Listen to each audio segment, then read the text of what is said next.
Gold trusted gold buyers మీరు తాకట్టు పెట్టిన బంగారాన్ని విడిపించి ఈ రోజు ఉన్న మార్కెట్ ధరకు కొనబడను.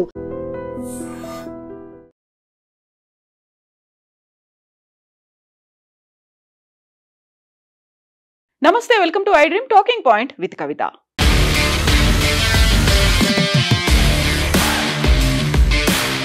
ధర్మస్థల తీర్థక్షేత్ర ట్రస్ట్ కి సంబంధించి సరికొత్త విషయాలు ఇప్పుడు మళ్ళీ వెలుగులోకి వస్తున్నాయి. ఈ ధర్మస్థల మాస్ బరియల్ కేసుని డీల్ చేసినటువంటి సిటీ సివిల్ కోర్ట్ జడ్జికి సంబంధించి ఇప్పుడు ఆరోపణలు అయితే వెల్లువెత్తుతున్నాయి. యాక్చువల్గా ధర్మస్థలలో జరిగినటువంటి మాస్ బరియల్ కేసుకి సంబంధించి కర్ణాటకకి సంబంధించినటువంటి 300 యూట్యూబ్ ఛానళ్ళకి సంబంధించి ఒక గ్యాగ్ ఆర్డర్ని పాస్ చేసినటువంటి city civil court judge Vijay Kumar రాయ్కి సంబంధించి అక్కడ ధర్మస్థల తీర్థక్షేత్ర ట్రస్ట్ ఆధ్వర్యంలో రన్ అవుతున్నటువంటి లా కాలేజ్లోనే ఆయన చదువుకున్నాడు. అందువల్లే ఆయన ఒక గ్యాగ్ ఆర్డర్ని పాస్ చేశాడు అనేటువంటి వార్తలు, వాదనలు, ఆరోపణలు ఇప్పుడు వినిపిస్తున్నాయి. విజయ్ కుమార్ రాయ్ తను ధర్మస్థల తీర్థక్షేత్ర ట్రస్ట్ కి సంబంధించి వస్తున్నటువంటి మాస్ బరియల్ విషయాలకు సంబంధించి అటు సోషల్ మీడియాతో పాటుగా యూట్యూబ్ ఛానళ్ళు, ఫేస్బుక్లు, ఇన్స్టాగ్రామ్లు, ట్విట్టర్లు వీటన్నిటికీ సంబంధించి దాదాపు 8,800కు పైగా లింకులకు సంబంధించి ఒక గ్యాగ్ ఆర్డర్ పాస్ చేశారు. అది అన్ఆథరైజ్డ్ పర్సన్స్ లీక్ చేస్తున్నారు. అక్కడ యాక్చువల్గా ఏం జరుగుతుంది అనేది బయటికి తెలియకుండా వారిని కంట్రోల్ చేశారు. దానికి కారణం ఆయన అక్కడ ఉన్నటువంటి SDM లా కాలేజ్లో ఆయన చదువుకున్నారనేది. ధర్మస్థల మంజునాథేశ్వర లా కాలేజ్లో ఆయన చదువుకోవడమే దానికి ప్రధానమైనటువంటి కారణం. దాంతో పాటుగా తను లా కంప్లీట్ చేసిన తర్వాత 1995 నుంచి 98 వరకు తను SDM లా కాలేజ్లో చదువుకున్నారు. ఆ తర్వాత కూడా ఆయన జూనియర్ లాయర్గా ప్రాక్టీస్ చేసింది కూడా ఆ లా ఫామ్ కూడా వారికి చెందినటువంటి లా ఫామ్లోనే ఆయన జూనియర్ లాయర్గా ప్రాక్టీస్ చేశాడు అనేటువంటి వార్తలు వస్తున్నాయి. దీనికి సంబంధించి ఇప్పుడు మళ్ళీ సిటీ సివిల్ కోర్టులో ఆ వాదనలు అనేవి కొనసాగబోతున్నాయి. యాక్చువల్గా ఒక గ్యాగ్ ఆర్డర్ని, ఇలాంటి వార్తల్ని మీరు ప్రచురించొద్దు అంటూ అక్కడ ఉన్నటువంటి సోషల్ మీడియాలో ఆ తర్వాత యూట్యూబ్ ఛానళ్ళకి ఒక ఆర్డర్ పాస్ చేసిన తర్వాత అది మళ్ళీ తీర్పు అనేది ఆగస్టు 5th వరకు పోస్ట్పోన్ అయింది. ఆ విచారణ అనేది ఆగస్టు 5th వరకు పోస్ట్పోన్ అయింది.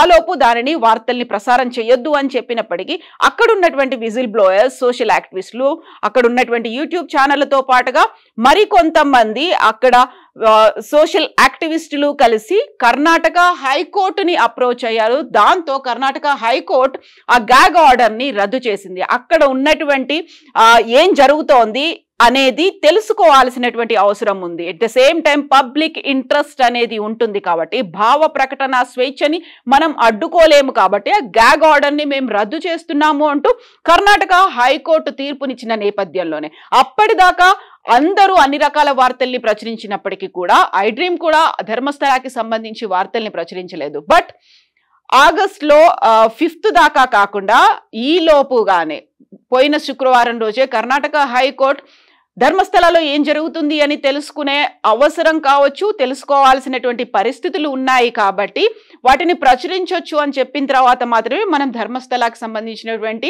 వార్తల్ని ఇస్తున్నాము. సో ఇప్పుడు ఆగస్టు 5th ఆ విచారణని పోస్ట్పోన్ చేసిన తర్వాత జడ్జిని మార్చాల్సినటువంటి అవసరం ఉంది. లేకపోతే ఆ కేసుని ఇంకొక కోర్టుకి బదిలీ చెయ్యండి అనేటువంటి వార్తలు కూడా వినిపిస్తున్నాయి. విజయ్ కుమార్ రాయ్ అక్కడ వర్క్ చేశారు. తనకి SDMతో పాటుగా తీర్థక్షేత్ర ట్రస్ట్ కి సంబంధించి కూడా సంబంధాలు ఉన్నాయి అనేటువంటి వాదన కూడా వినిపిస్తోంది. దీంతో పాటుగా SDM లా కాలేజీలో 1995 నుంచి 98 వరకు విజయ్ కుమార్ రాయ్ చదువుకోవడమే కాదు, ఒక లా ఫామ్లో PP హెగ్డే అండర్లో ఆయన బల్లాల్గఢ్ మంగళూరులో ఉంది. అక్కడ జూనియర్ లాయర్గా కూడా ఆయన జాయిన్ అయ్యారు. The law firm use to represent Veerendra Heggade of Dharmasthala. So Dharmasthala Tirthakshetra ట్రస్ట్కి ఎవరైతే ఇప్పుడు ధర్మాధికారి ఒక చైర్మన్ ఉన్నారో వీరేంద్ర హెగ్గడే, తను ఇప్పుడు రాజ్యసభ మెంబర్, ఆయనకు చెందినటువంటి లా ఫామ్లో ఆయన జూనియర్ అడ్వకేట్ గా కూడా వర్క్ చేశారు. At the same time board Dharmasthala దీనికి సంబంధించి వీరేంద్ర హెగ్గడే బ్రదర్ ఉన్నారు, హర్షేంద్ర హెగ్గడే, ఆయనే కోర్టుకు వెళ్లారు, సిటీ సివిల్ కోర్టుకు వెళ్లారు, ఒక గ్యాగ్ ఆర్డర్ ని ఇవ్వండి అనే దాంతో పాటుగా అనాథరైజ్డ్ పర్సన్స్ మాట్లాడుతున్నారు అని దానికి జడ్జిగా విజయ్ కుమార్ రాయ్ ఉన్నారు. దీంతో పాటుగా board of management of SDM law college లో హర్షేంద్ర హెగ్గడే ఆయన సెక్రటరీగా ఉంటే వీరేంద్ర హెగ్గడే ప్రెసిడెంట్ గా ఉన్నాడు. ఆ కాలేజ్ కి సంబంధించి తనకి లింక్స్ అనేవి ఉన్నాయి, తనతో అసోసియేషన్ ఉంది కాబట్టి విజయ్ కుమార్ రాయ్ ని కాకుండా వేరే కోర్టుకి దాన్ని తరలించండి ఆ విచారణని అనేది.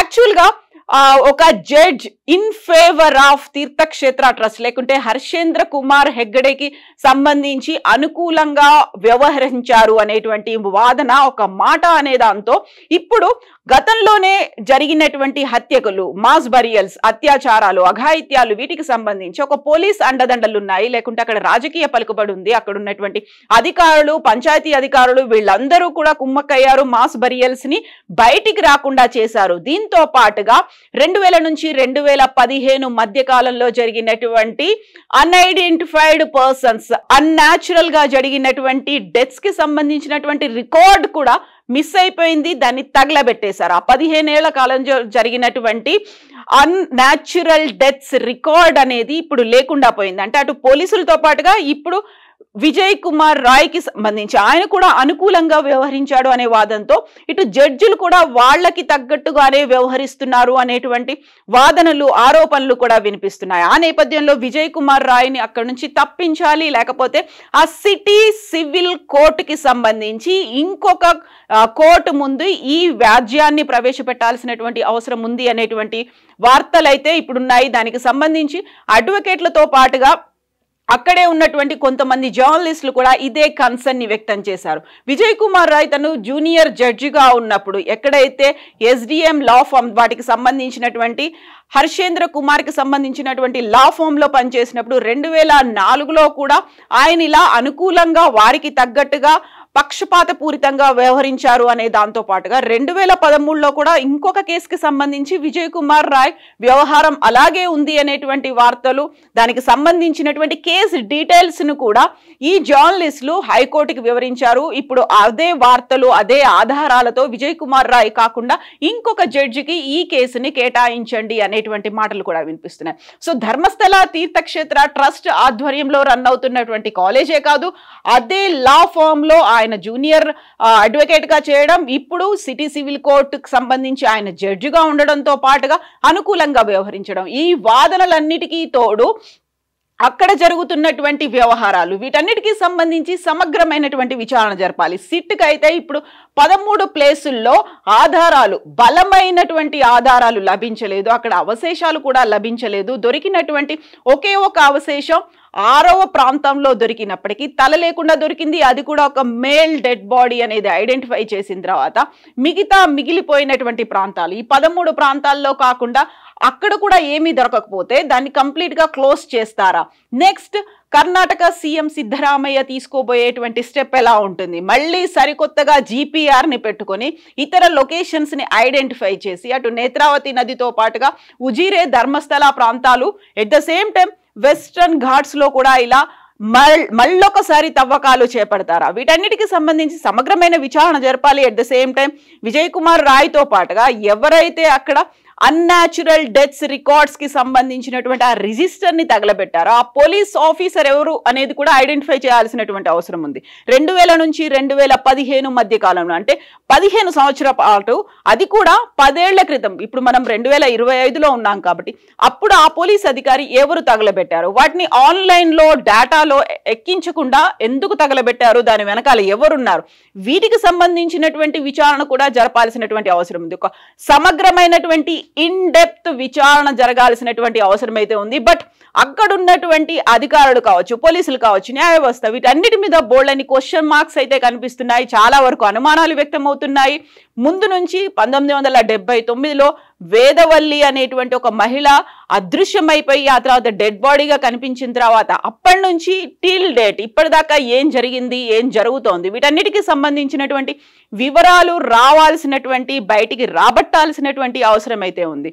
అక్కడే కేవలం అక్కడున్నటువంటి అధికారులు, DGPతో పాటుగా మిగతా SPలతో ఏర్పడినటువంటి సిట్ బృందం వర్క్ చేస్తోంది. కాకపోతే సిట్లో ఉన్నటువంటి ఒక అధికారి ఎవరైతే ఇలాంటి మాస్ బరియల్స్ నా చేతులతో నేను చేశాను అని చెప్తున్నటువంటి మాజీ పారిశుద్ధ్య కార్మికుడిని బెదిరించారు అని చెప్పాడు. కాబట్టి ఈ సరికొత్తగా ఇంకొక సిట్ని ఏర్పాటు చేస్తారా? ఈ 13 ప్రాంతాల్లో తవ్వకాలు అన్నీ అయిపోయిన తర్వాత ఇంకొక సిట్ని ఏర్పాటు చేస్తారా? అక్కడ కూడా లోపభూయిష్టంగా నిర్లక్ష్యం అనేది లేకుండా ఖచ్చితమైనటువంటి సమాచారం ఐడెంటిఫై అవుతుందా? ఎవరు చేశారు, ఎవరు చేయించారు, ఇలాంటి వివరాలన్నీ బయటకు వస్తాయా? మాకైతే అనుమానాలున్నాయి, మాకైతే నమ్మకం లేదు అనేటువంటి వాదనలు మిస్ అయిపోయినటువంటి పేరెంట్స్, వాళ్ళ కుటుంబ సభ్యులు చెప్తున్నప్పటికీ స్థానికులు మాత్రం ఇప్పటికే ఎదురు చూస్తున్నారు. ఏదో ఒకటి జరగకపోతుందా, బయటికి రాకపోతాయా ఇలాంటి వివరాలు, విషయాలు అనేవి? యాక్చువల్గా మీరేమనుకుంటున్నారు? ఎవరి ప్రోద్బలం, ప్రోత్సాహం ఉండి ఉంటుందని మీరు భావిస్తున్నారో కామెంట్స్ రూపంలో తెలియజేయండి. నిజంగా ప్రస్తుతం ఉన్నటువంటి సమాజం దేనికి ప్రయారిటీ ఇస్తుంది? ఆర్థిక సంబంధాల చుట్టూ మాత్రమే తిరుగుతుంది. మళ్ళీ ఎన్నికలంగానే చాలా విరక్తి కలుగుతాను. మంచి అనిపిస్తుంది కదా, లేడీస్ కూడా ఛాలెంజింగ్ జాబ్స్ చేసినప్పుడు చాలా బాగుంటది. ఫుడ్ డెలివరీ ఇవ్వటానికి వెళ్ళినటువంటి డెలివరీ బాయ్ అనిల్ పై కళ్ళ ముందు